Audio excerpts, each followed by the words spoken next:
అందరికీ నమస్కారం. గీతమ్మ కథల ప్రపంచానికి స్వాగతం. నేను మీ గీతావాణి. ఇప్పుడు మనం శరత్ గృహదహనం అన్న రచనను ఆస్వాదిస్తున్నాం. ముందుగా 3వ భాగంలో జరిగిన కథను క్లుప్తంగా తెలుసుకుని 4వ భాగంలోకి ప్రవేశిద్దాం. తండ్రి పరోక్షంలో అచల మహిం చేతి వ్రేలికి తన ఉంగరం తొడిగి మహిం పట్ల తన అచంచలమైన అనురాగాన్ని, తండ్రి మాటను తోసిరాజనలేని తన నిస్సహాయతను వ్యక్తపరుస్తుంది. సురేష్ అపారమైన ఐశ్వర్యాన్ని, తండ్రి ఆమోదాన్ని కాలదన్ని ఆమె తనను వరిస్తుందని మహింకు విశ్వాసం ఉండదు. కానీ వ్రేలికున్న ఉంగరం అతన్ని బద్ధుణ్ణి చేసి కేదార్ బాబు ఇంటికి లాక్కొస్తుంది. కేదార్ బాబు ఇంట్లో జరిగిన సంభాషణలో అచల హఠాత్తుగా మహిం పట్ల తన మనసులోని ప్రత్యేక అనురాగాన్ని వ్యక్తం చేస్తూ ప్లేగు ఉన్న చోటికి మహిం వెళ్ళటాన్ని సహించనని అంటుంది. మహింను వెనకేసుకొస్తూ అతడి పక్షాన తానే వాదించడానికి పూనుకుంటుంది. దీనికి సురేష్ భగ్గుమంటాడు. కేదార్ బాబు వాతావరణాన్ని చల్లబరచడానికి ప్రయత్నిస్తూ ఉంటాడు. ఆ సన్నివేశం నుండి మహిమను తప్పించేస్తాడు. మహిం పరోక్షంలో అదుపులేని కోపంతో సురేష్ కేదార్ బాబును అచలను చెడామడా నిందిస్తాడు, తిట్టేస్తాడు కూడా. తండ్రి కూతుళ్ళిద్దరూ వంచించి తనను వలలో వేసుకున్నారని అనటానికి కూడా వెనుకాడడు. తండ్రి కూతుళ్ళిద్దరికీ సురేష్ బాబు ప్రవర్తన పట్ల అసహ్యత, విరక్తి కలుగుతాయి. గత్యంతరం లేక మహిం బాబుతో అచల పెళ్లిని నిశ్చయం చేసేస్తాడు కేదార్ బాబు. కానీ సురేష్ వంటి భాగ్యశాలిని పోగొట్టుకోవడం కేదార్ బాబుకు ఏమాత్రం ఇష్టం ఉండదు. కూతురు ఈ వివాహానికి భవిష్యత్తులో తప్పక పశ్చాత్తాపపడుతుందని భావిస్తాడు. సందిగ్ధ పరిస్థితిలో ఉన్న మహిం కూడా నిరాసక్తిగానే వివాహానికి తలవొగ్గుతాడు. ఫైజాబాదు దుర్ఘటనలో గాయపడిన సురేష్ బాబు స్నేహితుడి పెళ్లి కబురు తెలిసి తిరిగి వస్తాడు. ఆశ్చర్యకరంగా సురేష్ను తండ్రి కూతుళ్ళు ఆదరంగా రిసీవ్ చేసుకుంటారు. స్నేహితుడి వివాహం తన ఇంట్లోనే జరపడానికి సురేష్ ఏర్పాటు చేస్తాడు. కేదార్ బాబు, అచల సురేష్ బాబు భవనానికి వెళ్తారు. అక్కడ సురేష్ బామ్మతో వారికి పరిచయం ఏర్పడుతుంది. ఆమె మాటల ద్వారా అచలకి సురేష్ బాబుకి తానంటే ఎంత అనురాగమో మళ్ళీ తెలియవస్తుంది. సురేష్ అపార ఐశ్వర్యం తండ్రి కూతుళ్ళ కళ్ళబడుతుంది. ఆ ఐశ్వర్యం కేదార్ బాబుని విస్మయంలో ముంచివేస్తుంది. ఇక 4వ భాగంలో కథ ఇలా కొనసాగుతుంది. నేడే అచలాదేవి వివాహం. వివాహ మంటపం దగ్గర సురేష్ ఒక్క నిమిషం మాత్రమే కనిపించాడు. ఆ తర్వాత ఎక్కడ మాయమైపోయాడో ఆ రాత్రంతా పత్తాలేడు. వివాహం ముగిసింది. మొదట 1-2 రోజులు అచలకు భయంగా ఉన్నది. ఆనాడు బామ్మ చెప్పిన మాటలు ఆమెకు మరపు రాలేదు. నెమ్మదిగా హృదయానికి స్వస్థత చిక్కింది.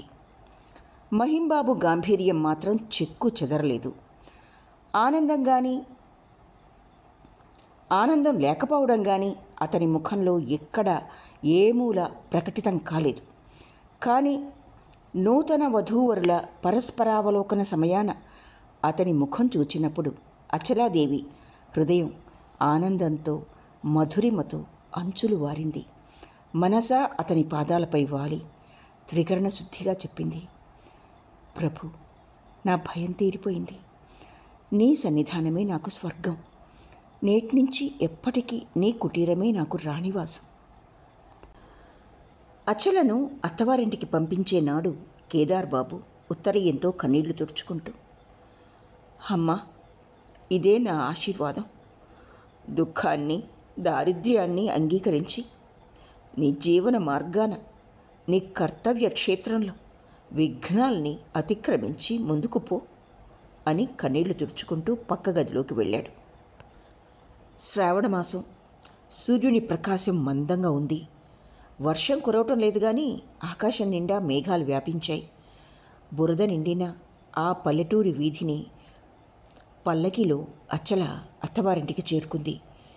వివాహ సమయం నాటి ఆనందం సగం వరకు ఆ మార్గంలోనే అంతరించింది. గ్రామాల్ని గురించి, పల్లె ప్రజలను గురించి ఆమె పుస్తకాల్లో చదివింది. వారి దుఃఖాల్లో, దారిద్ర్యంలో కవిత్వం, సౌరభం ఉన్నట్లు ఆ పుస్తకాలు వర్ణించాయి. కానీ పల్లకి దిగి 4 వైపులా అవలోకించింది. కవిత్వమేమీ ఉన్నట్లు ఆమెకు స్ఫురించలేదు. పల్లెపట్టు ఇంత నిరానందంగా, నిర్జీవంగా ఉంటుందని ఆమె అనుకోలేదు. మట్టి ఇళ్ళు, చిన్న చిన్న దర్వాజాలు, కిటికీలు, రెల్లుగడ్డి, తాటాకులు కప్పిన ఇంటి కప్పులు. అలాంటి పూరిపాకలోనే జీవితం గడపాలి. ఆమె హృదయం బీటలు బారుతున్నట్లుగా ఉంది. భర్తృవాల్లభ్యం, వైవాహికానందం అన్నీ ఎండమావుల్లా కనిపించి హృదయంలో అదృశ్యములైపోయినాయి. అత్త, ఆడబిడ్డ, మరుదులు ఎవరూ ఉన్నట్టు లేరు. ఎవరో పరాయి ముత్తైదువ నూతన దంపతులను గృహప్రవేశం చేయించేందుకు ముందుకొచ్చింది. ఆ మరణాంతం తన వైవాహిక తంతును జ్ఞాపకం చేస్తుండే లాంఛనాలేమీ జరగలేదు. ఆమె ఆశ్చర్యపడుతూ నిల్చుంది. ఆ పరాయి ముత్తైదువ వచ్చి అచలను లోనికి తీసుకుని పోయి కూర్చోబెట్టింది. ఇరుగు పొరుగు అమ్మలక్కలు పెళ్లికూతుర్ని చూచేందుకొచ్చారు. వధువు వయస్సును ఊహించుకుని ఒకరి ముఖాలు ఒకరు చూసుకున్నారు. ఒకరి చేతులొకరు భావగర్భితంగా గిల్లుకున్నారు, కుసకుసలాడుకున్నారు. చివరికి వాళ్ళు వెళ్ళిపోతున్నప్పుడు బ్రహ్మ సమాజం, మ్లేచ్ఛ ఇత్యాది తీయని మాటలు కొన్ని చెవిన పడ్డాయి. మహిం ఒక మ్లేచ్ఛ కన్యను పెళ్లాడాడని గ్రామమంతా గగ్గోలు పుట్టింది. వివాహానికి పూర్వమే ఈ విషయాన్ని గురించి ఆ గ్రామ ప్రజలకు అనుమానం కలిగింది. వారిలో వారికి తర్జన భర్జనలు జరిగాయి. ఇప్పుడు పెళ్లికూతుర్ని ప్రత్యక్షంగా చూచాక వారి అనుమానం నిజమైంది. 16 ఏళ్లు పైబడ్డ పెళ్లికూతురు. చూడవచ్చిన పేరంటాళ్ళు వెళ్ళిపోయిన తర్వాత ఆ పరాయి ముత్తైదువ అచలను సమీపించి, నేనింక వెళ్తానమ్మాయి, ఇంటి దగ్గర పనిపాట్లన్నీ నేనే చూసుకోవాలి, కోడలు చాలా చిన్నది అంటూ ఆ పాటికి ఉండిపొండని ఎంత ప్రార్థించినా వినకుండా వెళ్ళిపోయింది. ఆమె ఎందుకు వెళ్ళిపోయిందో అచల ఊహించుకోలేకపోలేదు. ఇంత అపవాదు సహించవలసి ఉంటుందని ముందుగానే తెలిస్తే తానీ కుగ్రామంలో అడుగుపెట్టకుండానే ఉండేది. నిర్భయంగా గ్రామస్తులను నిర్లక్ష్యం చేసి అక్కడే ఉండగలగటం అసంభవం. ఆ పరాయి ముత్తైదువ కూడా వెళ్ళిపోయిన తర్వాత అచలతో పాటు కలకత్తా నుంచి తనతో వచ్చిన యశోద తప్ప ఆ ఇంట్లో మరింకెవరూ కనిపించలేదు. మహింబాబు నౌకరు యదు మాత్రం పనిపాట్లు చేస్తూ ఉన్నాడు. కాసేపు వర్షం కురిసి వెలిసింది. మళ్ళీ కాస్త చినుకు ఆరంభమైంది. ఇలాంటి ఇల్లు నేను ఎక్కడా చూడలేదమ్మా, ఇంట్లో ఒక్క పురుగులేదే అన్నది మెల్లగా యశోద. అచల అన్యమనస్కవలే కేవలం అని మాత్రం పలికి నేల చూస్తూ ఉండిపోయింది. అల్లుడుగారు కూడా లేకుండానే వెళ్ళారే, ఎక్కడికి వెళ్ళారో అర్థం కావడం లేదు అన్నది మళ్ళీ యశోద. ఈసారి కూడా అచల ఏమీ జవాబు చెప్పలేదు. ఆ అడవిలో ఆ పూరిళ్ళు చూశాక యశోదకు కష్టమే అనిపించింది. కానీ ఆమె అచలను చిన్నప్పటి నుంచి పెంచింది. అచల మనస్సు చిన్నబుచ్చుకున్నదని గమనించి ధైర్యం చెబుతున్నట్లుగా అన్నది. ఏం పర్వాలేదులే అమ్మా, అల్లుడుగారు రాగానే అన్ని ఏర్పాట్లు జరుగుతాయి. ఈలోగా దుస్తులు మార్చుకుందువు గాని పెట్టి తెరిచి వేరే బట్టలు తీసిస్తాను. తొందరేం వచ్చిందిలే యశోద అని అచల నేలవైపే చూస్తూ కూర్చుంది. జీవితంలో ఆకాంక్షించిన మాధుర్యం, సౌరభం వెనక్కుపోతున్నట్లు ఆమెకు కనిపిస్తున్నది. వర్షపు జోరు హెచ్చింది. శ్రావణమాస మేఘాలు ఆకాశమంతా కావురు కమ్మినవి. సూర్యప్రకాశం లేనేలేదు. సాయంకాలమైందో లేదో నిర్ణయించడం కష్టంగా ఉంది. ఇంట్లో క్రమేణా చీకట్లు వ్యాపిస్తున్నవి. నౌకరు యదు వచ్చి హరికెన్ లాంతరు వెలిగించి ఇంట్లో మధ్యన పెట్టాడు. అల్లుడుగారు ఎక్కడికి వెళ్ళినట్టు అన్నది యశోద. ఎవరికి తెలుసు అని యదు వెళ్ళబోయాడు. జవాబు నిర్లక్ష్యంగా టూకీగా ధ్వనించడం చేత యశోదకు అనుమానం వేసింది. ఎవరికి తెలుసు అంటే ఏమిటి అర్థం? ఊళ్ళో లేరా ఏమిటి? లేరు అని చెప్పి యదు వెళ్ళిపోయాడు. ఆగంతకుల పట్ల అతనికి ప్రసన్న భావం లేదు. ఆ విషయం వాడి ముఖంలో కనిపిస్తూనే ఉంది. యశోద భయభీత అయ్యింది. వ్యాకులపడుతూ, ఇక్కడి వ్యవహారం అంతా నాకేం బాగోలేదు. తలుపు గడియ వేసిరానా ఏమిటి అని అడిగింది. ఎందుకు గడియ వేయటం? ఆశ్చర్యపడుతూ అడిగింది అచ్చల. యశోద చిన్ననాడే తన గ్రామం విడిచి వెళ్ళి పట్నంలో ఉంటూ వచ్చింది. మళ్ళీ ఎన్నడూ స్వగ్రామానికి తిరిగి వచ్చిన పాపాన పోలేదు. దొంగలు దోపిడీగాళ్లను గురించి తప్ప గ్రామ జీవితాన్ని గురించిన ఇతర విషయాలేమీ ఆమె స్మృతి పథంలో నిలిచి ఉండలేదు. బయట గాఢాంధకారాన్ని చకిత దృష్టితో అవలోకిస్తూ అచలకు దగ్గరగా జరిగి, ఇది కుగ్రామం, ఏమీ చెప్పేందుకు వీల్లేదు అన్నది భయం భయంగా. మరుక్షణమే, ఏది మా అక్క ఏది అన్న కోమల కంఠం ఒకటి ప్రాంగణంలో వినిపించింది. ఒక 20 ఏళ్ల యువతి పీలగా ఉన్నది ద్వారం చెంతకు వచ్చి నిల్చుని, నమస్కారం చేస్తున్నానక్క, ఇప్పుడే బట్టలు మార్చి మళ్ళీ వస్తాను అంటూ అచలాదేవి పాదాలు స్పృశించి లాంతరు పైకెత్తి ఆమె ముఖం దగ్గర పెట్టి ఒక క్షణం పరీక్షగా పరికించి ఆవేశంగా పెద్దగా, బావా ఓయ్ బావా అంటూ కేకపెట్టింది. మహింబాబు పెళ్లికూతుర్ని గృహప్రవేశం చేయించి వెంటనే ఈ అమ్మాయిని తీసుకురావటానికే పక్కనున్న గ్రామానికి వెళ్ళాడు. అప్పుడు అతడు పక్క గదిలో నుంచి, ఏమిటి మృణాలిని అంటూ ఆమె పిలుపుకు ప్రతిధ్వని చేశాడు. ఇక్కడికి రావయ్యా ఒకసారి. మహిం ద్వారం చెంతకొచ్చి, ఏ అన్నాడు. మృణాళిని మరొక్కసారి లాంతరెత్తి అచలాదేవి ముఖాన్ని పరిశీలనగా చూసి, నువ్వే ఓడిపోయావోయ్ బావా, నన్ను పెళ్ళాడావు కాదు, నాకంటే అందగత్తేమీ తెచ్చుకోలేదు నువ్వు,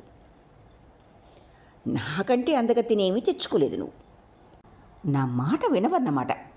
నీ పరాచికాలు కట్టి పెడతావా లేదా అన్నాడు మహిం ముఖాన గంటు పెట్టుకుని. పరాచికాలు ఆడుతున్నాను అనుకున్నావా? కావలిస్తే నీ ప్రీతమని అడిగి కనుక్కో. నేను ఆమె కన్నా చక్కని దాన్ని అవునో కాదు అన్నది మృణాళిని నవ్వుతూ.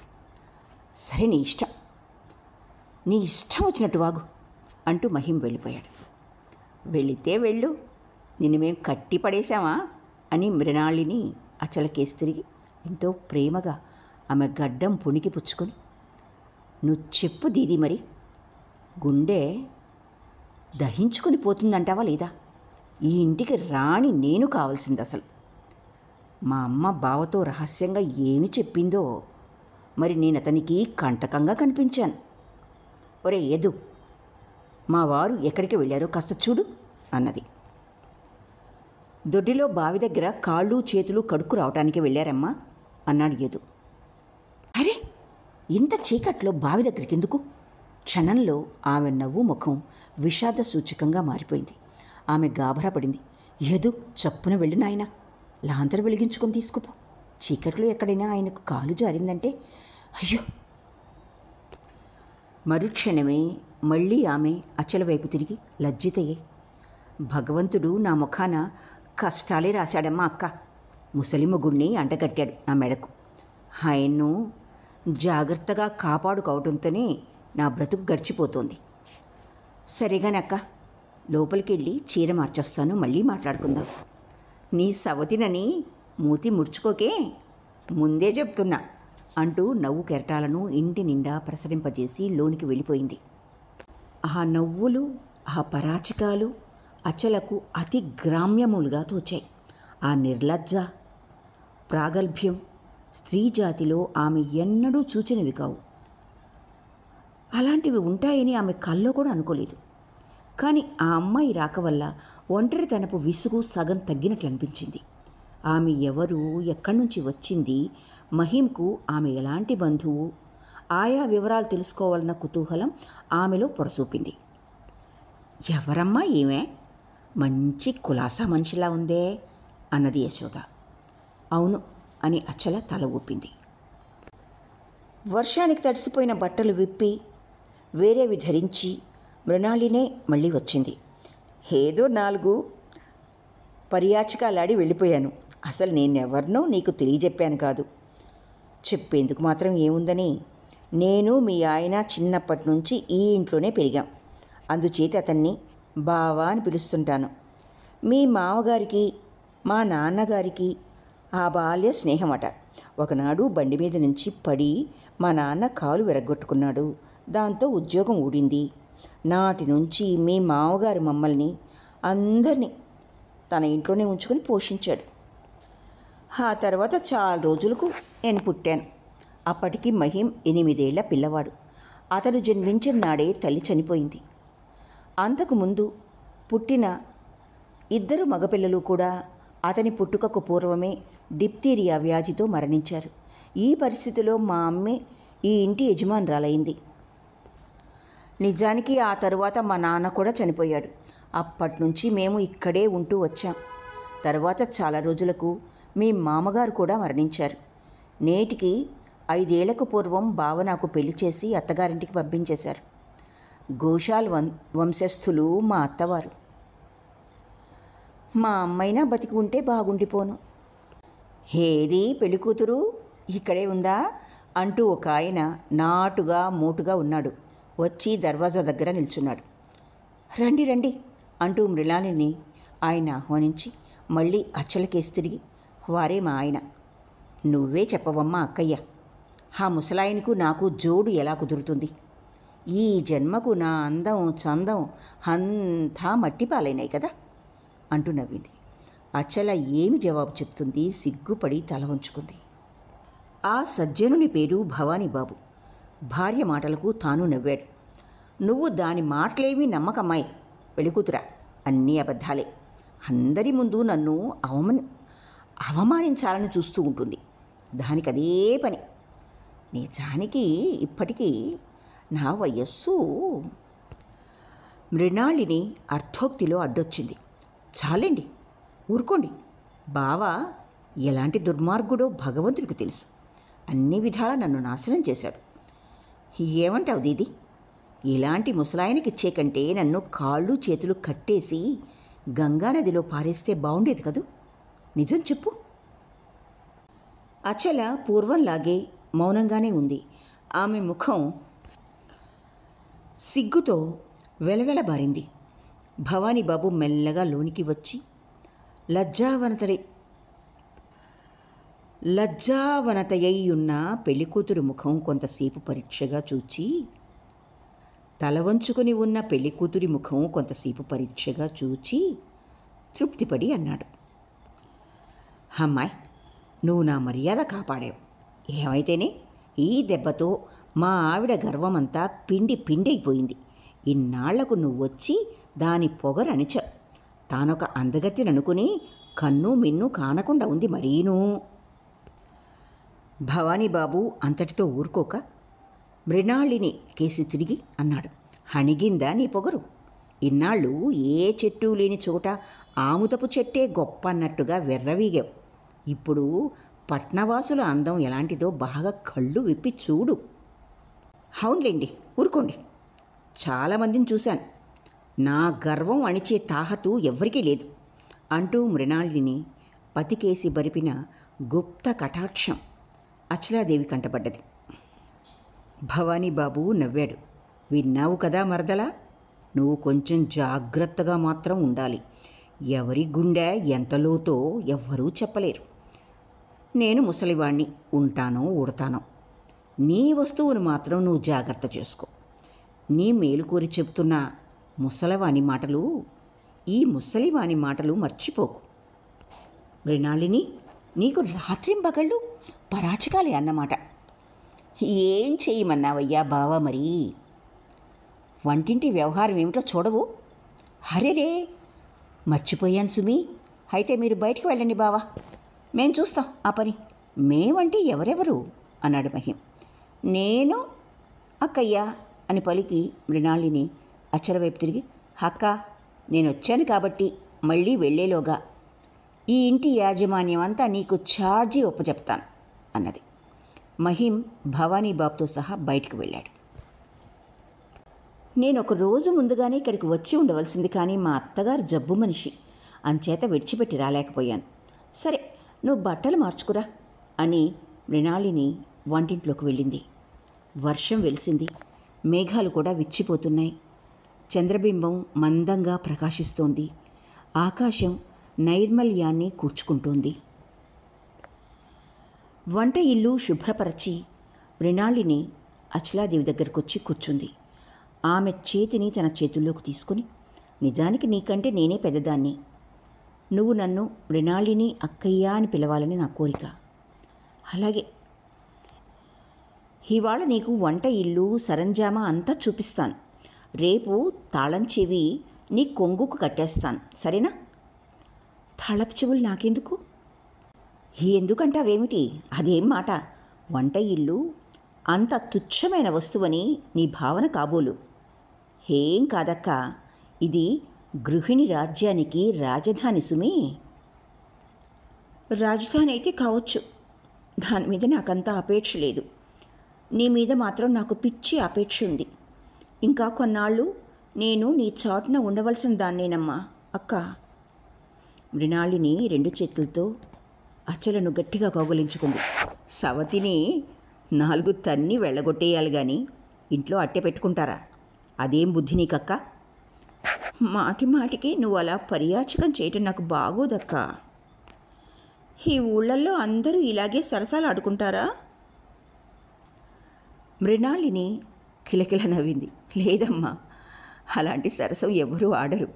నేను ఆడుతున్నాను. అందరికీ ఆ సరసం ఎలా లభిస్తుంది? అట్టి సరసానికి అవకాశం ఉన్నా నా నోట అలాంటి మాటలు ఎన్నడూ పలకను. అది భద్రమహిళల లక్షణం కాదని మా కలకత్తాలో అనుకుంటారు.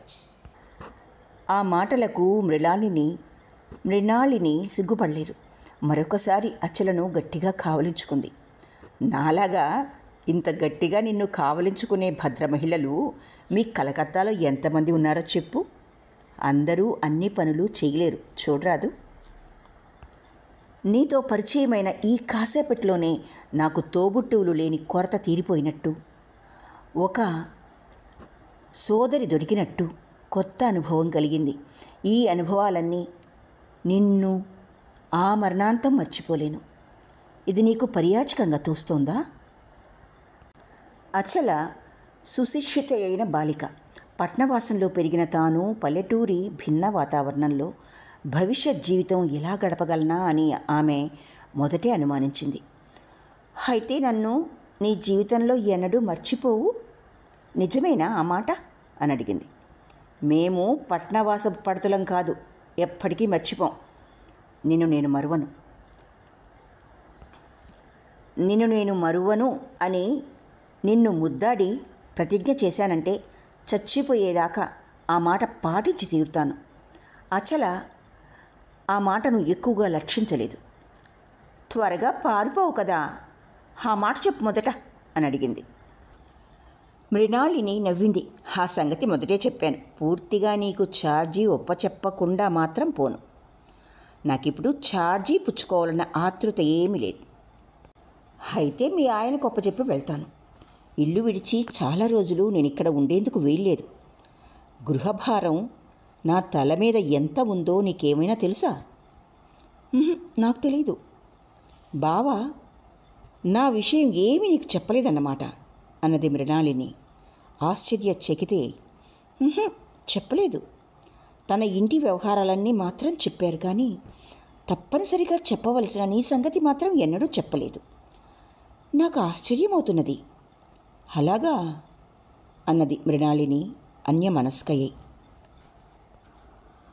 అచల కాసేపు మౌనంగా ఉండి చివరికి మందహాసం చేస్తూ మృదువుగా అడిగింది.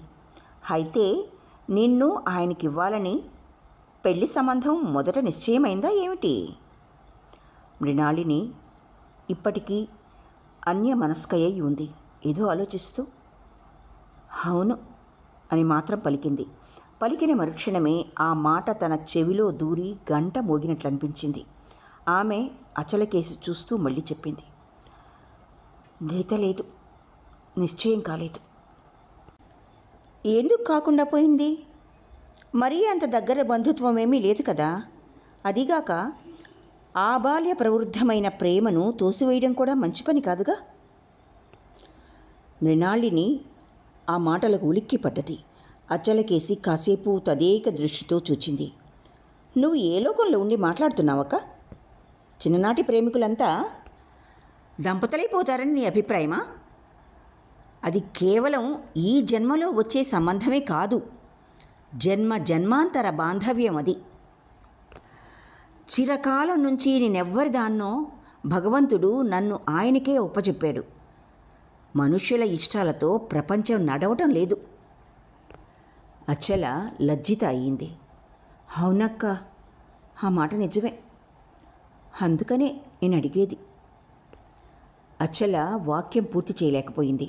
సిగ్గుచేత ఆమె ముఖం మరీ వెలవెలబారింది. మృణాళిని అది గమనించి ఆమె హస్తాన్ని ప్రేమగా తన చేతుల్లోకి తీసుకుని ఇలా చెప్పింది, అక్క, నీకు భర్త ఇవాళే కొత్తగా లభించాడు. పతి సేవలో నాకు 5 సంవత్సరాల అనుభవం ఉంది. ఒక్క మాట చెప్తాను విను. భర్తతో ఎప్పుడు నీ మాటే చెల్లుబడి కావాలని కజ్జాలు పెట్టుకోకు. మన పట్టుదల నెగ్గకపోతే పర్వాలేదు, ఏడ్చి గెలిచినా లాభం 0. ఇంతలో యదు వచ్చి, అమ్మగారు, భోజనశాల బాగు చేసి వచ్చాను అని చెప్పాడు. సరే వస్తున్నా పద అని మృణాళిని 2 చేతులు చాచి అచలాదేవి ముఖబింబాన్ని దగ్గరకు తీసుకుని ఒక్క ముద్దు పెట్టుకుని లోపలికి పని మీద వెళ్ళిపోయింది. అక్క, ఓ అక్క పిలుపు విని అచల గాభరాగా గదిలోకొచ్చింది. మృణాళిని ఎవరి సహాయము లేకుండానే ఒంటరిగా చిన్న మేజా బల్ల ఒకదాన్ని తిన్నగా లాక్కుపోయి యథాస్థానంలో భద్రపరుస్తోంది. అచల లోపలికి రాగానే ఆమె ఎక్కళ్ళని కోపం తెచ్చుకొని, ఏమమ్మా, నువ్వు కాలు మీద కాలు వేసుకుని దొరసాన్లా కూర్చుంటావు, నేను నీ గదంతా శుభ్రం చేసి అలంకరించి పెట్టాలే, ఆ చీపురు తీసుకుని ఆ మూల నుంచి ఊడ్చుకురా అంటూ వస్తున్న నవ్వు ఆపుకోలేక పక్క నవ్వేసింది. ఆ మాటలు విని యశోద కూడా అక్కడికి వచ్చింది. అదేమిటండి అమ్మగారు, ఇంతమంది నౌకర్లు దాసీలు ఉండగా అమ్మాయి గారికి పని చెప్తారే? ఎన్నడూ లేనిది ఇవాళ ఆమె గారు చీపురు పుచ్చుకొని పల్లెటూరి పిల్లలాగా ఇల్లు తుడుస్తుందా? ఇలా తేండి, నేను తుడుస్తా అంటూ యశోద చీపురు అందుకోపోయింది. మృణాళిని కృత్రిమ క్రోధం తెచ్చుకొని, చాలే నువ్వు పో, అమ్మాయి గారి తరఫున వకాల్తా పుచ్చుకోవచ్చావా? అమ్మాయి గారిని నీకన్నా నేను బాగా ఎరుగుదును అంటూ చీపురు అచలాదేవి చేతిలో బలవంతాన ఉంచి నవ్వుతూ యశోదతో, తెలుసునా, మీ అమ్మాయి గారు తలుచుకుంటే మా పల్లెటూరి పిల్లలు చెయ్యలేని పనులు కూడా చేయగలదు అన్నది. మళ్ళీ అచలకేసి తిరిగి, కానివమ్మ అక్క, ఆ మూల నుంచి తొందరగా తుడుచుకురా అని చెప్పింది. అచల ఇల్లు ఊడుస్తూ, మృణాళినక్క, నువ్వు మంత్రం వేయగలవు, అవునా? అదేం మాట? నేను ఈ ఇల్లు తుడిచేందుకు చీపురు పట్టానంటే అది నువ్వు వేసిన మంత్రం కాకపోతే మరేమిటి? చీపురు నువ్వు పట్టకపోతే ఇంకెవరు పడతారు? పరాయి వాళ్ళు నీ ఇల్లు ఎవరు తుడుస్తారు? చప్పున గాని మాటలతో కాలం వృధా చేయకు, చీకటి పడుతోంది. అచల పనిచేస్తూ మధ్యన నవ్వి, నువ్వే స్వయంగా ఒక గడియారానివై నా చేత చాకరీ చేయిస్తూ పరీక్ష చేస్తున్నావు. మృణాళినక్క, ఈ 5-6 రోజుల్లో నువ్వు నా చేత ఎంత కష్టం చేయించావో తెలుసునా?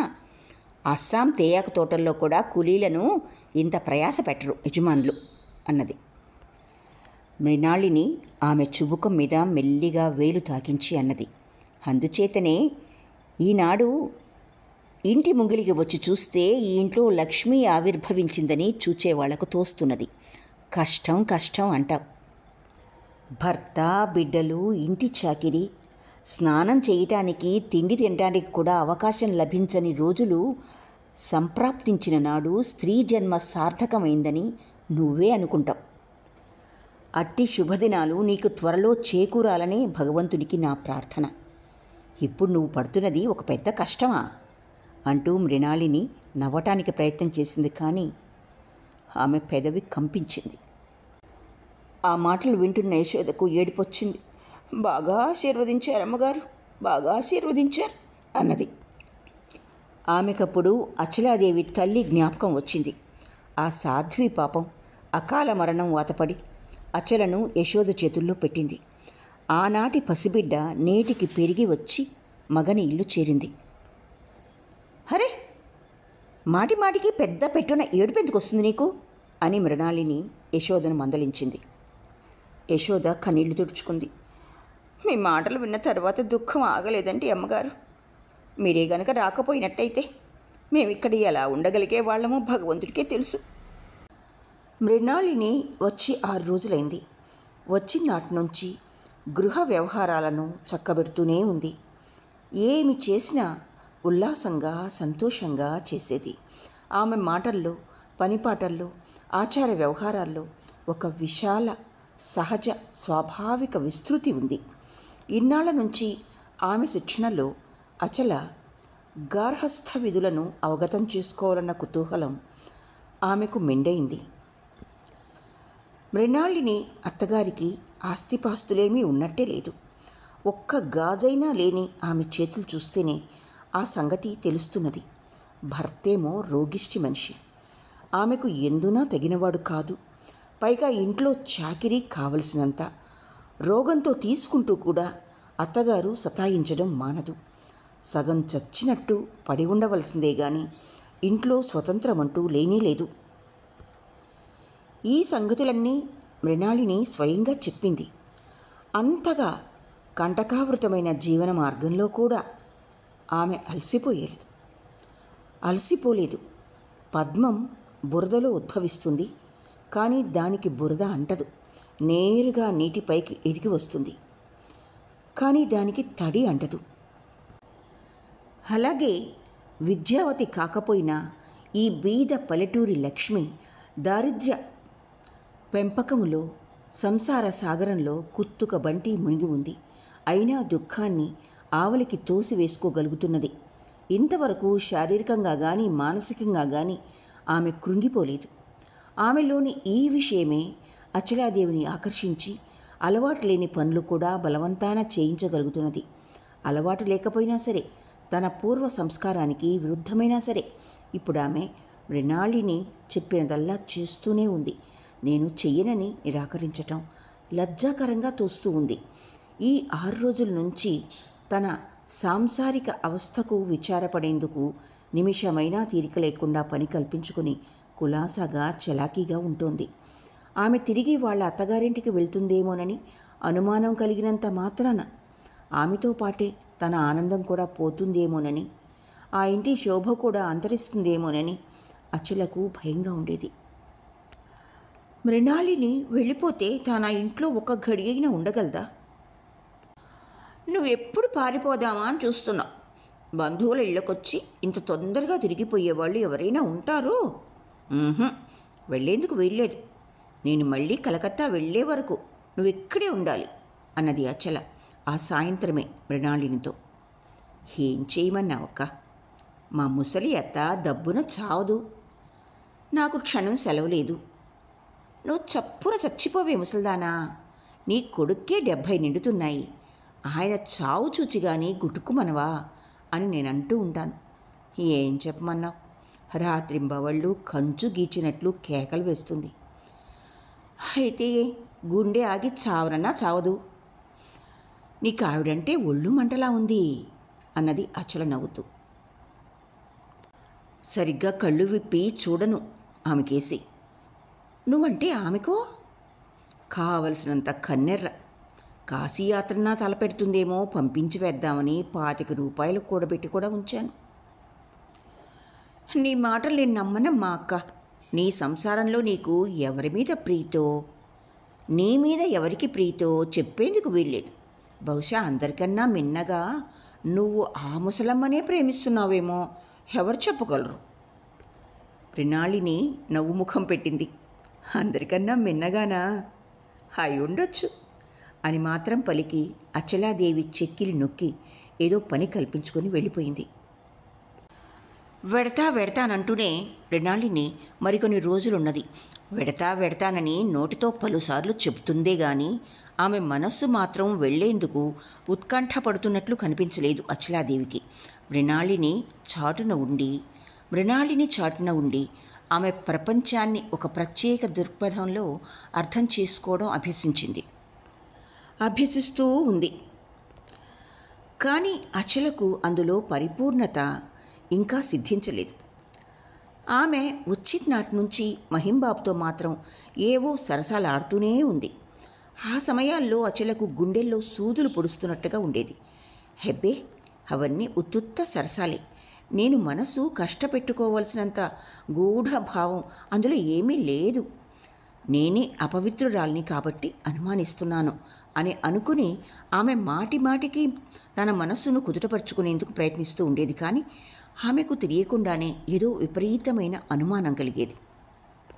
ఏదో ఆలోచన అనివార్యంగా హృదయంలో పొడసూపి హృదయాన్ని కెలికివేస్తూ ఉండేది. మృణాళిని సరసాలాపన చేస్తున్నప్పుడల్లా మహింబాబు గంభీరంగా ఉండేవాడు. అది అచలాదేవి అనుమానానికి దోహదమే అయింది. ఆమె ఇలా తర్కించుకునేది. ఆమె సరసంగా మాట్లాడుతున్నప్పుడు ఆయన కూడా నవ్వుతూనే ఎందుకు సరసంగా మాట్లాడకూడదు అంటే లోపల ఏదో కుంభకోణం ఉందన్నమాట. పోనీ సరసంగానే మళ్ళీ జవాబు చెప్పలేకపోతే నవ్వి అయినా రసపోషణ చేయకూడదు. మృణాళిని సరసంగా సంభాషణకు దిగినప్పుడల్లా ఆయన లజ్జితుడై ఎక్కడికో పారిపోతున్నాడు. ఇలా తర్కం బలిసిపోయి అచలాదేవి హృదయం వికలమవుతూ ఉంది.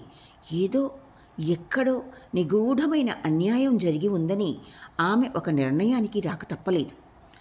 మృణాళినితో తాను 10 రోజులు మాత్రమే కలిసి ఉంది. ఇంత స్వల్పకాలంలో ఆమె పట్ల తనకు ఈర్ష్యాసూయలు కలుగుతున్నాయి. ఎంత ప్రయత్నించినా ఆ ఈర్ష్యను తోసివేయలేకపోతున్నది.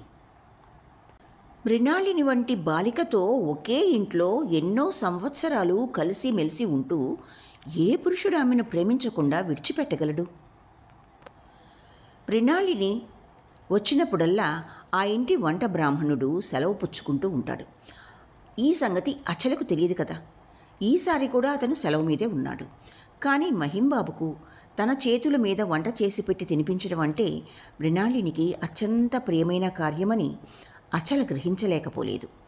ఆనాడు ఉదయం లేవగానే అచలాదేవి, "అక్క, ఇవాళ నువ్వు సెలవు పుచ్చుకో" అని చెప్పింది మృణాళినితో. మృణాళినికి అర్థం కాలేదు. "దేనికి?" అని అడిగింది. "వంట పనికి. ఇవాళ నేను వంట చేస్తాను." మృణాళిని ఆశ్చర్యపడ్డది.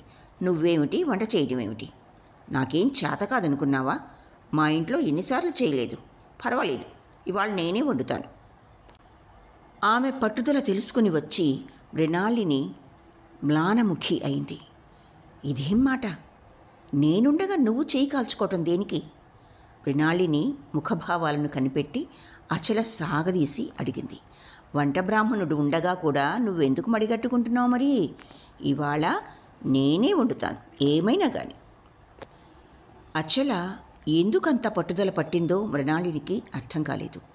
నవ్వు ఆపుకుంటూ కృత్రిమ అభిమానం అభినయిస్తూ అన్నది, "భేష్, ఒక్కొక్కటే నా హక్కులన్నీ నువ్వు గుంజుకోవాలని చూస్తున్నావన్నమాట.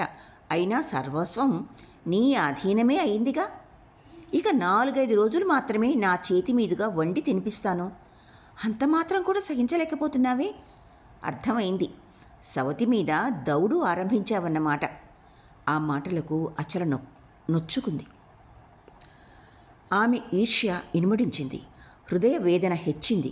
ముఖంలో గాంభీర్యం తెచ్చుకొని, "కాదుగాని ఇవాళ నేనే వండి పెడతాను" అని టూకీగా అన్నది. అచలకు కోపం వచ్చిందని మృణాళిని గ్రహించింది. ప్రసంగం పెంచకుండా పరిహాసం కట్టిపెట్టి, "సరే, అయితే నువ్వే చెయ్యి వంట. పద, ఏది ఎక్కడుందో చూపించొస్తాను" అన్నది. ఆ సమయాన మహిం ఇంట్లోనే ఉన్నాడన్న సంగతి ఇద్దరూ మర్చిపోయారు. ఇప్పుడు అతను ఎదుట కనిపించేసరికి ఇంత ముఖాలు చేసుకుని నిలబడ్డారిద్దరు. మృణాళిని ఇక్కడ ఉన్నన్ని నాళ్ళు వంట ఆమెనే చేయనిరాదు అన్నాడు మహిం అచల్ను ఉద్దేశించి. మృణాళిని ఎందుకింత అభ్యంతరం పెడుతున్నదో అతనికి తెలుసు, కానీ బయటికి చెప్పదగింది కాదు. అచల గుండెల్లో అగ్ని కీలక రేగినట్లయింది. కోపం అణుచుకుని, నేనే వెళ్ళి వంట చేస్తాను అని తర్క వితర్కాలను ఆశించకుండా వేగంగా వంటింటి వైపు నడిచింది. ఇలా అచలాదేవి పంతం పట్టి వంటిల్లు ప్రవేశించింది. ఆమె బాగానే వంట చేయగలదు, కానీ మనస్సు ఆ పనిలో లగ్నమైతేగా.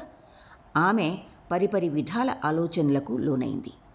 ఒకవేళ మహిం తన్ను అంతగా ప్రేమించడమే లేదేమో. వివాహానికి పూర్వం సురేష్ మహింబాబుల సంఘర్షణ జ్ఞాపకం వచ్చింది. ఇక్కడికి వచ్చినప్పటి నుంచి మహిం ప్రవర్తనను విమర్శించుకుంది. అంతా కలిపి జోడించి ఆలోచించుకుంది. మహింబాబు ఎప్పుడూ ఉదాసీనంగానే ఉంటున్నాడు.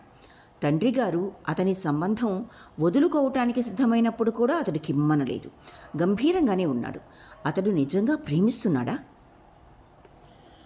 రోజు అచల మృణాళిని పంక్తిని కూర్చుని భోజనం చేయటం ఆచారమైంది. ఈ మధ్య అలా అలవాటైంది. 2 జాములైంది. మృణాళిని పిలుచుకురమ్మని యశోదను పంపి అచల ఎదురు చూస్తూ కూర్చుంది. యశోద తిరిగి వచ్చి, ఆమె గారికి జ్వరం వచ్చినట్టుగా ఉంది, భోజనం చెయ్యరట అని కబురు చెప్పింది. అచల ఏమీ మాట్లాడకుండా ఎకాఎకి మృణాళిని గదికి వెళ్ళింది. ఆమె కళ్ళు మూసుకుని పక్క మీద పడుకుని ఉంది. భోజనం చేద్దుగాని లేచిరా అక్కయ్య అంది అచల. మృణాళిని కళ్ళు విప్పి ఆమె కేసు చూచి మందహాసం చేస్తూ, నువ్వు తినరా అమ్మా, నాకు ఒంట్లో బాగాలేదు అన్నది. ఏంటి జ్వరమా అన్నది అచల నీరసంగా. జ్వరమే అనుకుంటాను, ఇవాళ లంకణం ఉంటే రేపటికి తగ్గిపోతుంది.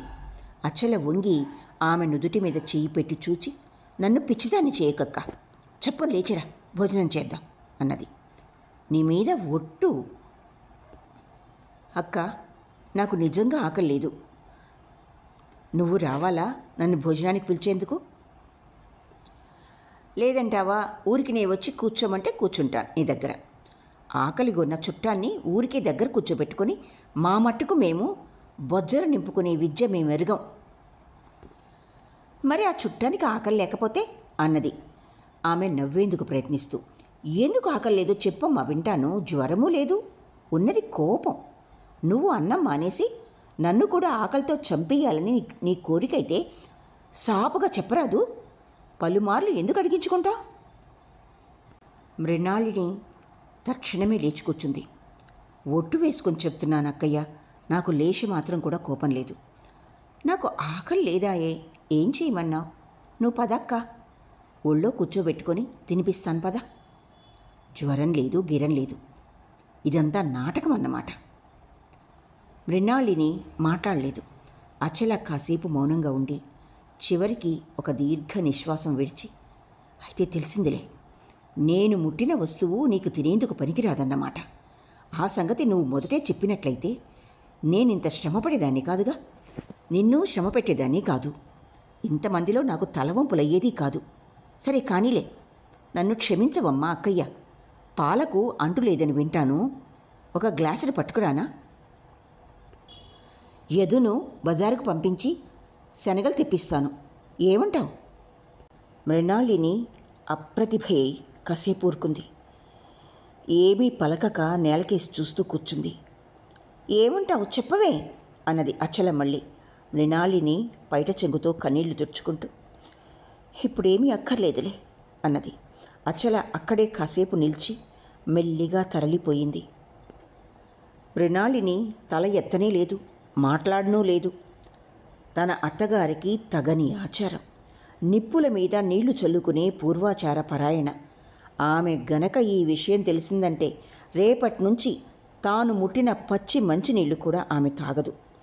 అభిమానం పురస్కరించుకుని ఈ విషయం ఆమె అచలతో సూచించలేకపోయింది. అచల మళ్ళీ వంటింట్లోకి వెళ్ళింది. ఎక్కడివక్కడ సర్దిపెట్టింది. చేతులు ముఖం కడుక్కొని తన గదిలోకి వెళ్ళి పడుకుంది. ఆమె మనస్సు ఏ విధంగానూ స్థిమితపడలేదు. తాను చేసిన వంటకాలు మృణాళినికి అస్పృశ్యములైనవి. ద్వేషమే కాకపోతే అందుకు మరేం కారణం ఉంది? అందువల్లనే తన్ను ఆమె ఇవాళ అవమానించింది. ఉదయం లేచిన వేళ ఎలాంటిదో మరి, లేవటంతోనే కలహం ఆరంభమైంది. అపరాహ్నమైనా ఇంతవరకు ఇద్దరు మెతుకు కొరకలేదు. 3 జాములైంది. బండి వచ్చి వాకిట్లో నిల్చుంది. మృణాలిని లేచి అచలాదేవిని సమీపించి నమస్కరించి, నేను ప్రయాణమై వెళ్తున్నానమ్మా అక్కయ్య. అవసరమైతే కాకితో కబురు చేశావంటే వచ్చి వాళ్తాను. ఏది నాతో మాట్లాడవు అంటూ ఉత్కంఠయ్యి చూస్తూ నిల్చుంది. అచలాదేవి ఉలకలేదు, పలకలేదు, వంచిన తల ఎత్తనూ లేదు. మృణాలిని గదిలో నుంచి తిరిగి వచ్చింది. అప్పుడే మహింబాబు లోనికొచ్చాడు. మృణాలిని అతనికి నమస్కారం చేసింది. భోజనం చేయకుండానే వెళ్ళిపోతావా? పోని ఈ రాత్రికి ఉండి రేపు ఉదయం వెళ్దువుగాని అని అన్నాడు మహిం.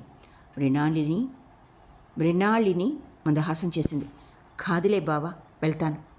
మళ్ళీ రాకుండా ఉంటానా ఏమిటి అని కన్నీరు ఒత్తుకుంటూ అతని పాదాలు స్పృశించింది.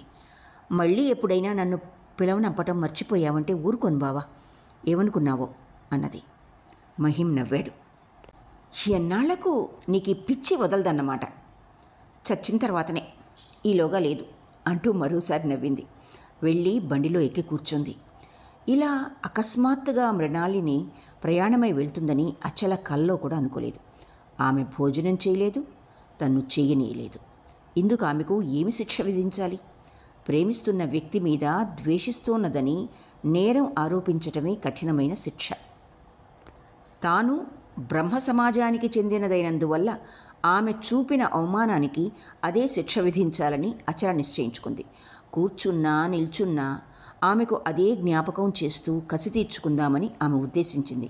కానీ మృణాలిని అకస్మాత్తుగా బయలుదేరి వెళ్ళటంతో ఆ కోరిక వ్యర్థమైంది. కానీ మృణాలిని ఉపవాసం ఉండి వెళ్ళిపోతున్నదంటే అచల మనసుకు కష్టం అనిపించింది. కన్నీళ్లు పొర్లి వచ్చాయి. ఇంతలో బయట నవ్వులు వినిపించాయి. హృదయంలో అగ్నిజ్వాలలు రేగి కన్నీళ్లను ఎగరగొట్టినాయి. మృణాలిని మహింబాబుల సంభాషణ దత్తచిత్తయ్యై విన్నది. పిడుగుపడిన వృక్షంలాగా ఆమె అంతర్దహ్యమాన అయింది. మరి కాసేపటికి మహిం లోపలికొచ్చాడు. స్వాభావిక సిద్ధమైన ఆమె ధైర్యం సడలిపోయింది. కానీ సుశిక్షిత అయిన యువతి కావటం చేత తను తాను సంభాళించుకోగలిగింది. పట్నవాసానికి అలవాటు పడిన వాళ్ళు పల్లెటూళ్లలో వచ్చి కాపురం ఉండటం హాస్యాస్పదమైన సంగతి కదూ అన్నది అచలాదేవి నవ్వుతూ. సాఫీగా లేదా నవ్వు. మహిం ఆమె మొహం గమనిస్తూ కాసేపు నిశ్శబ్దంగా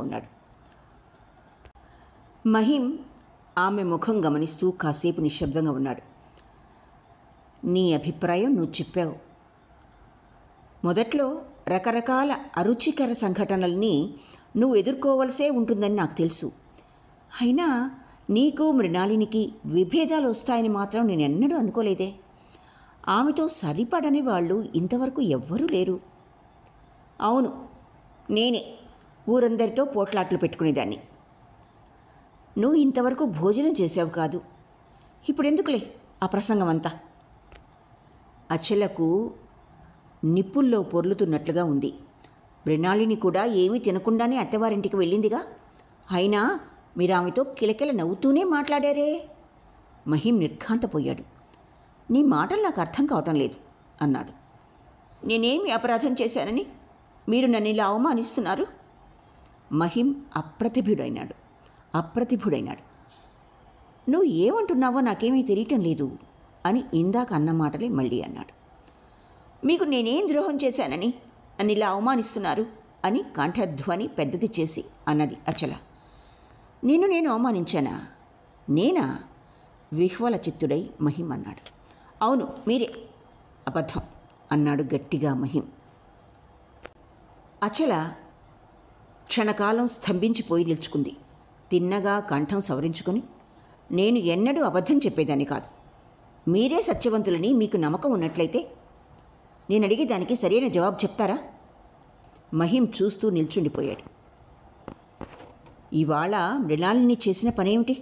నన్ను అవమానించడం కాదా? మీ గ్రామస్తుల సాంప్రదాయం ప్రకారం. అయితే అందులో నా అపరాధం ఏముంది? చెప్తానుండండి. మొదట నేను అడిగిన దానికి జవాబు చెప్పండి. అది అవమానించడమేనంటారా లేదా? సరే, అలాగే అనుకోపోని. అనుకోవటం కాదు, సరిగ్గా జవాబు చెప్పండి. అవును, అవమానించటమే. గ్రామీణ సంప్రదాయం కూడా అంతే అయితే. అవును కదా, అవమానించడానికి ముఖ్య కారకులు మీరే. నేను వంట చేస్తే ఆమె తినదు అన్న సంగతి మీకు తెలుసును కదా, అవునా అంటూ ఆమె మహిం కేసి నిర్నిమేష దృష్టిని చూచింది. మహిం పూర్వంలాగే విహ్వల చిత్తుడై కళ్ళు అప్పజెప్పి చూస్తూ నిల్చున్నాడు. అతని నోట ఒక్క మాటైనా పెగలేదు. ఆ సమయాన బయట నుంచి సురేష్ కంఠధ్వని వినిపించింది. మహిం, ఓ మహిం. ఓహో సురేష్, రా లోపలికి రా.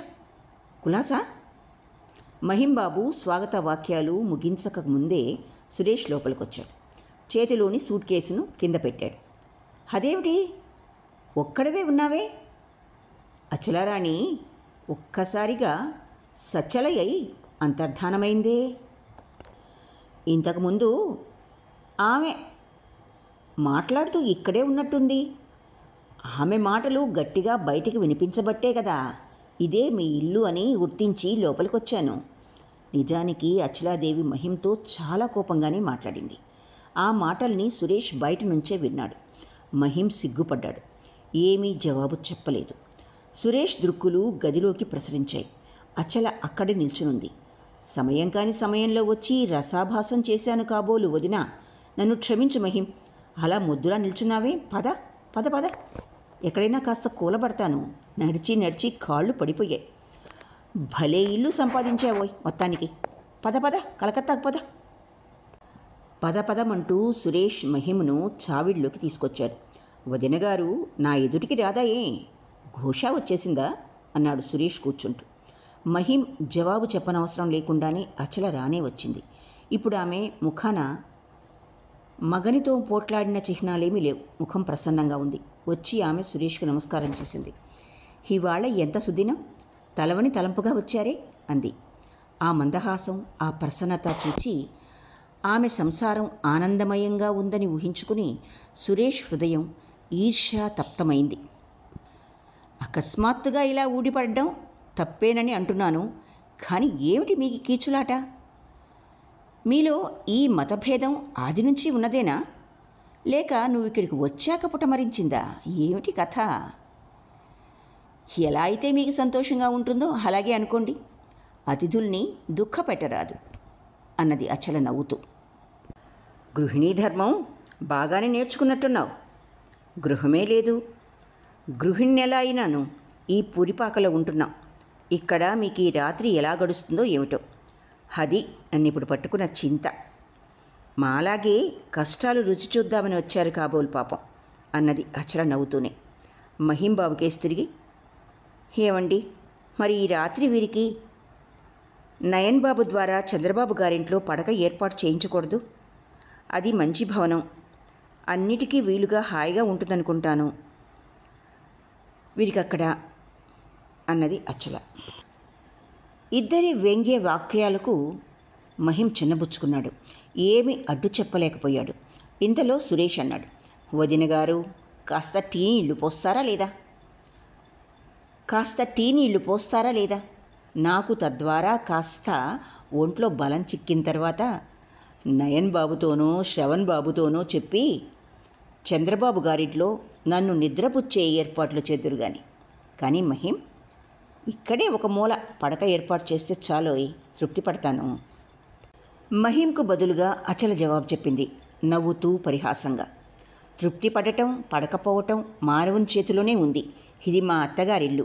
గవర్నర్ గారు వచ్చి ఇక్కడ మీకోసం ఏమైనా ఏర్పాట్లు చేస్తారనేది అసంభవం. మీకు మొదట ఒంటికి బలం కావాలన్నారు కదూ, ఉండండి, 5 నిమిషాల్లో టీ తయారు చేసి పట్టుకొస్తాను. అందాక విశ్రాంతి తీసుకుంటూ ఉండండి పాపం అంటూ నవ్వుతూ అచల వెళ్ళిపోయింది. సురేష్ హృదయ జ్వాల ప్రజ్వలించింది. తాను పిరికి చెంచలుడు అని సురేష్కు తెలుసు. అందుకతడు విచారించడు. తన్ను మహింబాబుతో పోల్చి చూసుకుంటాడు. అవును, నావన్నీ అస్థిర సంకల్పాలే. చిత్తం వచ్చినట్టు నడుస్తూ ఉంటాను. అయినా నా హృదయం ప్రశస్తమైనది. నేనెన్నడూ నీచ కార్యాలు చేసేవాణ్ణి కాదు. పైసా పైసా లెక్క చూసుకుంటూ ఖర్చు చేయటం నాకు చేత కాదు. దానం చేయవలసి వస్తే పాత్రల విచారణకు దిగేవాణ్ణి కాదు. జాలి కలిగిందంటే ఒంటి మీది దుస్తులు కూడా తీసి ఇచ్చివేయటానికి సంకోచించను. సురేష్ ఫలానా వాణ్ణి ద్వేషిస్తున్నాడని గాని, ఫలానా పని కేవలం స్వార్థాన్ని పురస్కరించుకునే చేశాడని గాని ఎవ్వరూ అనలేరు అని అనుకుంటూ స్వకీయ మనోదౌర్బల్యాన్ని బాగానే ఎరిగి ఉన్నవాడు సురేష్. కానీ అచలతోటి తన ప్రేమకు సంబంధం తెగిపోయిన నాడు తనలో సంయమన శక్తి అకస్మాత్తుగా ప్రవేశించింది. ఇన్నాళ్ళు తనలో నిద్రాణమై ఉన్న ఒక అజ్ఞాత శక్తి అనుభవంలోకి వచ్చింది. అతని హృదయం గర్వించింది. నేను శక్తిహీనుణ్ణి కాదు, చిత్త ప్రవృత్తులకు దాసుడను కాదు. అవసరమైతే నాలోని ఈ చంచల ప్రవృత్తులను సమూలంగా పెరికివేయగల సామర్థ్యం నాకుంది. స్నేహాన్ని ఎంత విలువైన వస్తువుగా నేను పరిగణిస్తానో, మిత్రుని కోసం నేను ఎంత గొప్ప త్యాగం చేయగలను మహింబాబు, అతని భార్య ఇక తెలుసుకుంటారుగాక అని అనుకుంటూ వచ్చాడు అచలాదేవి వివాహమైన మొదటి రోజుల్లో. కానీ సత్యం వలె అసత్యము స్థిరమైనది కాదు. సురేష్ అనుభవించినది ఆత్మ సంయమనం కాదు, అది ఆత్మ ప్రతారణ కాగా. ఒక వారం రోజులు గడిచేసరికి ఆ మిథ్యా సంయమనం చల్లగా జారిపోయింది. స్వార్థత్యాగం వల్ల ఏం లాభం? నాకు ఒరిగేది ఏమీ లేదు కదా. నేను పడిపోకుండా నిలవటానికి నాకు ఆలంబరం అక్కర్లేదు అని అనుకోవటం సాగించాడు. దానికి తోడు నువ్వు కూడా అలాంటి పిల్లనే చేసుకోవలరా నాయన అంటూ ఉన్నది బామ్మ మాటి మాటికి. ఒకనాడు బ్రహ్మ సమాజం ఎదుట సురేష్కు కేదారబాబు తటస్థపడ్డాడు. పరిస్థితులన్నీ నీ మూలానే తలక్రిందులైనాయని ఆయన స్పష్టంగా చెప్పాడు. తన కూతుర్ని మహింబాబుకు ఇవ్వాలన్న కోరిక తనకు ఏ కోశానా లేనే లేదని, సురేష్ ఉదాసీనత వహించి తప్పుకోవటం వల్లనే చివరికి మహింబాబు సంబంధానికి ఒప్పుకున్నానని ఆయన అన్నాడు. ఆ మాటలు విని సురేష్ ఇంటికి పోయాడు. పెళ్లి చేసుకున్నారే గాని ఎవ్వరూ సుఖపడలేదు అన్న భావం ఒకటి సురేష్ హృదయంలో అంకురించి కొమ్మలు వేసి చెట్టు కట్టింది. తాను ముందుగా హెచ్చరించిన విధంగానే ఈ సంబంధం చేసుకున్నందుకు మహింకు మున్ముందు బాగానే తెలిసి వస్తుంది. అచల కూడా తన పొరపాటు తెలుసుకుని విచారపడే రోజులు రాకపోవు అని అనుకుంటూ ఉండేవాడు సురేష్. ఛీ, అలా అశుభం కోరకూడదు అని తన్ను శాసించుకునేవాడు మళ్ళీ. కానీ పీడితము ప్రతారితము అయిన అతని హృదయం వశం తప్పిపోయి నిరంతరము అదే భావాన్ని వెలిగక్కుతూ ఉండేది. 1 నెల ఇలా గడిచింది. ఇక కుతూహలం ఆపుకోలేక సూట్ కేసు తీసుకుని మహింబాబు గ్రామానికి వచ్చేశాడు సురేష్. నేను ఆనాడు చెప్పిన మాటలు వేదాక్షరాలని ఇప్పటికైనా తెలిసి వచ్చిందా మహిం అని పలకరించాడు సురేష్. ఏం మాటలు? నేను పల్లెటూరి నివాసిని కాను, అయినా పల్లెటూళ్ళ తరహా నేనెరగంది కాదు. జాగ్రత్త సుమి, నీ పల్లెటూరి ప్రజలతో విరోధం తెచ్చుకోవటం అవుతుంది అని నేనానాడు నీకు హెచ్చరించి చెప్పాను కదూ అన్నాడు సురేష్ సర్వజ్ఞుడిలా ఫోజుపెట్టి. ఆ రోజు మనం ఈ విషయాన్ని గురించి ఎప్పుడూ చర్చించనే లేదే.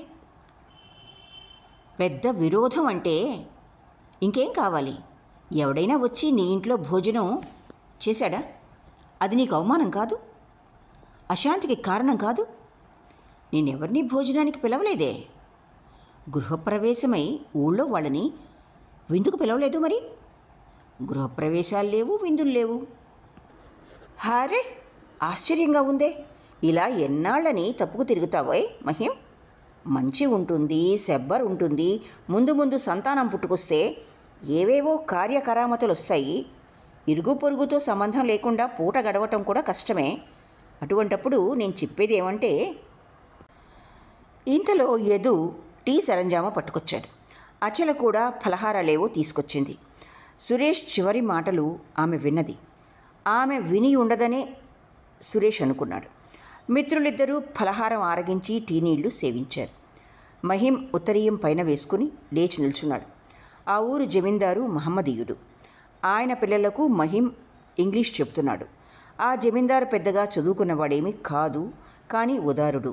మహిం అంటే ఆయనకు సద్భావం ఉంది. అందుచేతనే ఊరి వారెవ్వరూ మహిమను వెలివేసి హింసించేందుకు సాహసించలేదు. ఇవాళ మీరు ట్యూషన్కి వెళ్ళకపోతే ఏమిటి ప్రమాదం అని అడిగింది అచల. ఏ? అచలాదేవి మనసు దృఢమైనది, హృదయం నిర్మలమైనదే. కానీ తనకు సురేష్కు ఒక రకమైన సంబంధం నడిచింది పూర్వం. ఇవాళ అతడు ఆకస్మికంగా వచ్చాడు.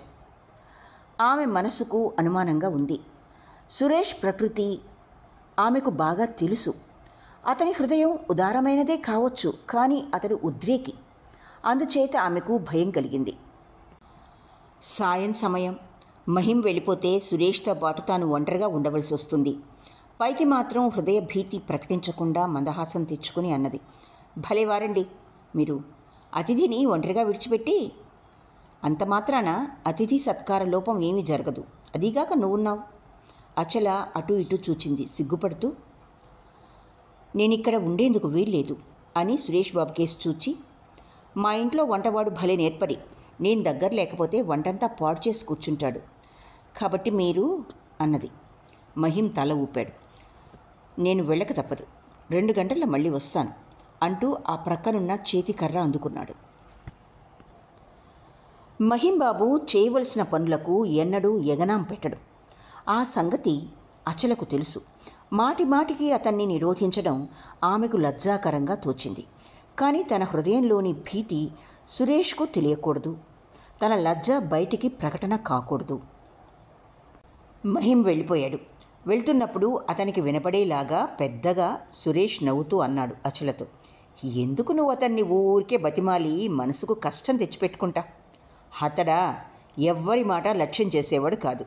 ఏదైనా ఒక పుస్తకం ఉంటే ఇలా పారేసి నీ పని మీద నువ్వు వెళ్ళిపో. నాకు పొద్దుపోదేమో అన్న భయం లేదు. అతని పలుకులు అచలకు కఠోరంగా వినిపించాయి.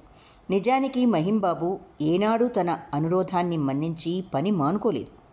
అది గొప్ప గుణమే గాని మగని కర్తవ్య నిష్ఠ సురేష్ పరిహాసానికి పాత్రమైంది.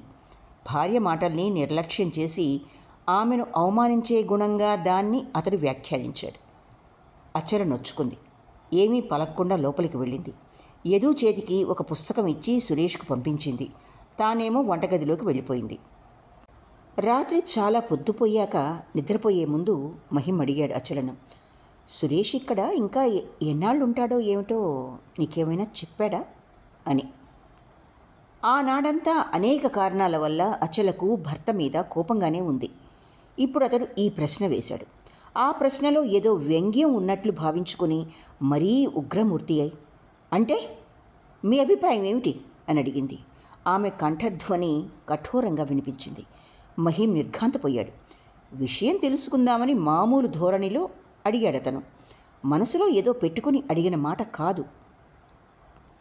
సురేష్తో అతడు మాట్లాడాడు, కానీ ఆ కాస్తసేపులో ఆ ప్రశ్న అతన్ని అడిగేందుకు వీలైంది కాదు. అతడైనా ఆ విషయం స్వయంగా చెప్పలేదు. అచలతో చెప్పి ఉంటాడని మహిం అనుకున్నాడు.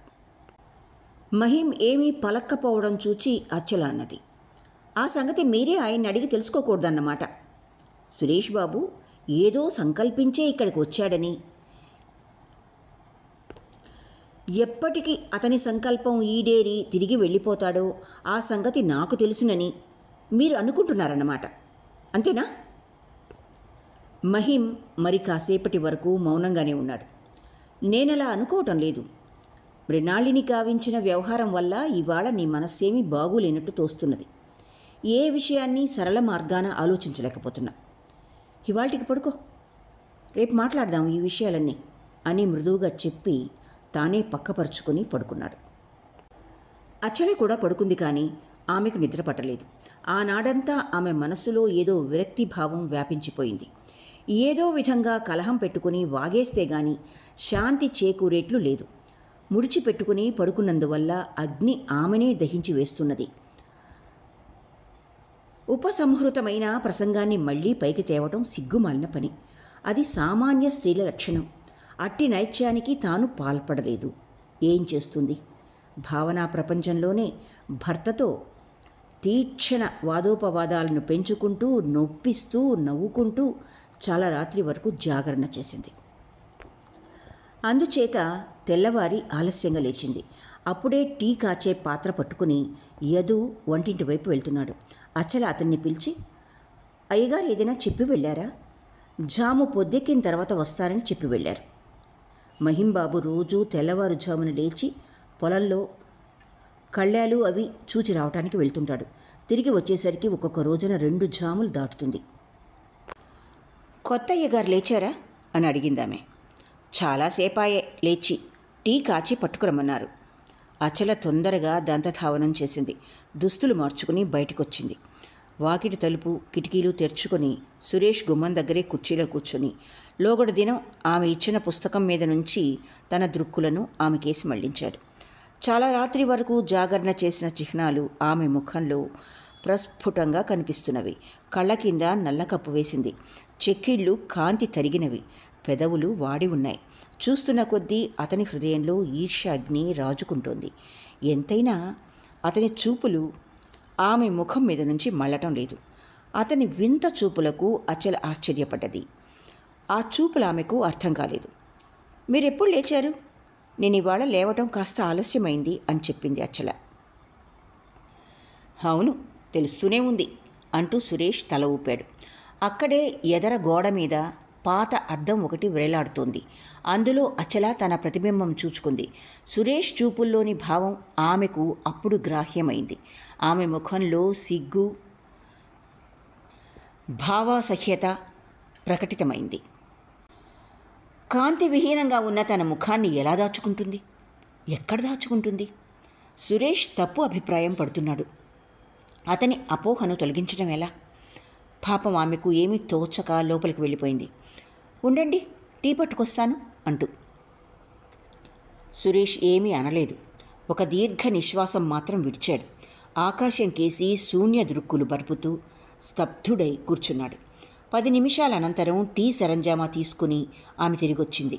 ఈలోగా సురేష్ తను తాను సంభాళించుకున్నాడు. తేనీరు తాగుతూ, నువ్వు తాగవే అని అడిగాడు. అచల మందహాసం చేసి, నేనిప్పుడు టీ తాగటం లేదు అని చెప్పింది. ఎందువల్ల? నాకు దాని మీద ఇష్టం తప్పిపోయింది. అదిగాక ఈ ఊళ్ళో వేడి జాస్తి. టీ తాగితే నిద్ర రాదు. రాత్రి అసలే నిద్ర పట్టింది కాదు అని నవ్వుతూ మళ్ళీ అందుకొని, ఒక్క రాత్రి సరిగ్గా నిద్ర పట్టకపోతే ముఖమంతా వాడిపోయింది. నలుగురిలోకి రావటానికి మనసొప్పదు అని సిగ్గుపడుతూ నవ్వింది. సురేష్ కాసేపాగి అన్నాడు, టీ నీకు చిన్నప్పటి నుంచి అలవాటాయను. నువ్వు మానేస్తే మహిం ఊరుకున్నాడా? తాగమని బలవంతం చేయడు. ఆమె నవ్వింది. ఆయన బలవంతం చేస్తే మాత్రం వినేది ఎవరిక్కడ? అయినా ఆ నీళ్లు తాగకపోతే గడవకపోతుందా? ఆమె నవ్వు నీరసంగా ఉందని సురేష్ స్పష్టంగా కనిపెట్టేశాడు. కాసేపు ఊరుకొని ఇలా అన్నాడు, మొదట భూమికి తయారు చేసి సంభాషణ కొనసాగించటం నాకు చేతకాదు. నీకు తెలుసు నా సంగతి. సూటిగా 2-3 మాటలు అడుగుతాను. నీకు కోపం రాదుగా? ఎంత మాట? నాకు కోపం ఎందుకు వస్తుంది అన్నది ఆమె నవ్వుతూనే. సరే అడుగుతాను, చెప్పు. నీకు ఇక్కడ సుఖంగా ఉందా? ఆమె ముఖంలో ప్రసన్నత అంతర్హితమైంది. అలా అడగటం మీకు తగదు. ఎందుకని? నేను సుఖపడటం లేదని మీరు అనుకోవటం అన్యాయం. సురేష్ నీరసంగా నవ్వాడు. మనసు ఎప్పుడూ న్యాయబద్ధమైన ఆలోచనలే చేస్తుందంటావా అచల? 2 నెలల క్రితం నీ సౌఖ్యాన్ని గురించి ఆలోచించవలసిన బాధ్యత, అధికారం నాకే ఉన్నాయి. నేడు ఆ అధికారం నష్టమైపోయింది. పోతే పోనీ, అందుకు నేను ఎవరిని ఏమీ నిందించడం లేదు. కేవలం ఇక్కడి నిజ పరిస్థితులు తెలుసుకుపోవాలని నా కోరిక. నా మనసు నీకు తెలుసు.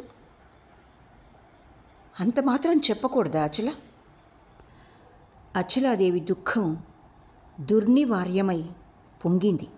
బలవంతాన దుఃఖాన్ని దిగమింగి ఆమె చెప్పింది, నేను చాలా హాయిగానే ఉంటున్నాను. అయితే సరే అని సురేష్ కాసేపు ఊరుకొని అన్నాడు. ఇంకొక మాట అడుగుతాను. నేను ఎంత బాధపడ్డానో నువ్వెప్పుడైనా? అచల 2 చెవులు మూసుకుంది. క్షమించి అలాంటి ప్రశ్నలని నన్ను అడక్కండి అన్నది. తెరిచి ఉన్న తలుపు మీద 2 చేతులు ఉంచి ఆమె పారిపోకుండా మార్గం నిరోధిస్తూ, నువ్వు నా మాటలన్నీ పూర్తిగా వినవలసిందే, తప్పదు అన్నాడు. అతని కన్నుల్లో ఆనాటి చూపు మళ్ళీ ప్రజ్వలిస్తున్నది. సరే చెప్పండి అన్నదామె భయపడుతూ. భయపడకు, నీ ఒంటి మీద నేను చెయ్యి వెయ్యను, అంత మరీ ఒళ్ళు తెలియకుండా లేను అంటూ వచ్చి కుర్చీలో కూర్చుని మళ్ళీ అన్నాడు. నీ మీద నా అధికారం అంతా నశించింది, కానీ నా మీద నీ అధికారం మాత్రం ఇంకా సాగుతూనే ఉంది. నువ్వు ఆ విషయం గుర్తుంచుకోవాలి. గుర్తు ఉంచుకున్నందువల్ల నాకేం ప్రయోజనం? కానీ అర్ధోక్తిలోనే ఆమె ఆగిపోయింది. సురేష్ ముఖం పూర్తిగా పాలిపోయింది. తన మాట అతనికి అఘాతమైనట్లు ఆమెకు స్ఫురించింది. అతడు లోలోపల చాలా తప్పిస్తున్నట్లు కూడా ఆమెకు అనిపించింది. కాసేపు ఆగి స్వరంలో కోమలత మేళవించి ఇలా అన్నది. సురేష్ బాబు, ఇటువంటి ప్రసంగాలు మీరు తేవటం ఉచితం కాదు. నేను వినటము పాపమే. ఆ గొడవంతా తెచ్చి నన్ను ఎందుకు దుఃఖపెడతారు? ఊరుకోండి. నా మాట వల్ల నీకు దుఃఖం కలుగుతున్నదా అని అడిగాడు సురేష్ ఆమె ముఖం వైపే చూస్తూ. నేను పాషాణాన్ని అనుకున్నారా సురేష్ బాబు? అకస్మాత్తుగా ఆమె నోటి వెంట ఆ మాటలు వెలువడినవి. సురేష్ అలాగే ఆమె ముఖంకి చూస్తూ ఉన్నాడు. అచల మాత్రం తన చూపుల్ని నేలకు దించుకుంది. సురేష్ మెల్లగా అన్నాడు, చాలు, నాకది చాలు. ఈ జీవితంలో అంతకు మించి నాకు అక్కర్లేదు. మరి కాసేపు ఆగి సురేష్ మళ్ళీ అన్నాడు, నీది రాతి గుండె కాదు, కాబట్టి అంత మాత్రం సానుభూతి కూడా నాకు దక్కకుండా చేయలేవు. నిన్ను సుఖపెట్టవలసిన భారం ఎవరి మీదనైనా ఉండని. నీ వల్ల నాకు లభించింది దుఃఖమే. కాబట్టి నేటి నుంచి నీ దుఃఖాన్ని కూడా నా భుజాల మీదే దించుకుని మోస్తాను. ఇంత మాత్రం నన్ను అనుగ్రహించు అచల. అతని కంఠం అశ్రురుద్ధమైంది. అచల హృదయంలో కూడా నిన్నటి నుంచి ఘనీభూతమై ఉన్న వేదన కన్నీళ్ల రూపేణ ప్రవాహం కట్టింది. ఆ సమయాన బయట నుంచి చెప్పుల చప్పుడు వినిపించింది. మరుక్షణమే మహిం లోపలికొచ్చాడు. ఏం సురేష్, టీ తాగావా అని అడుగుతూ. సురేష్ వెంటనే జవాబు చెప్పలేకపోయాడు. ముఖం వంచుకుని ధోవతి చెంగుతో కన్నీళ్లు తుడుచుకున్నాడు. అచల కూడా పైట చెంగుతో అశ్రువులు తుడుచుకుని త్వరగా లోపలికి వెళ్ళిపోయింది. మహిం గుమ్మానికి అటొక కాలు ఇటొక కాలు పెట్టి నిర్ఘాంతపోయి నిల్చున్నాడు. ఇక్కడితో శరత్చంద్ర చట్టోపాధ్యాయ విరచిత గృహదహనం 4వ భాగం పూర్తి అయింది. ఆలకించినందుకు ధన్యవాదాలు.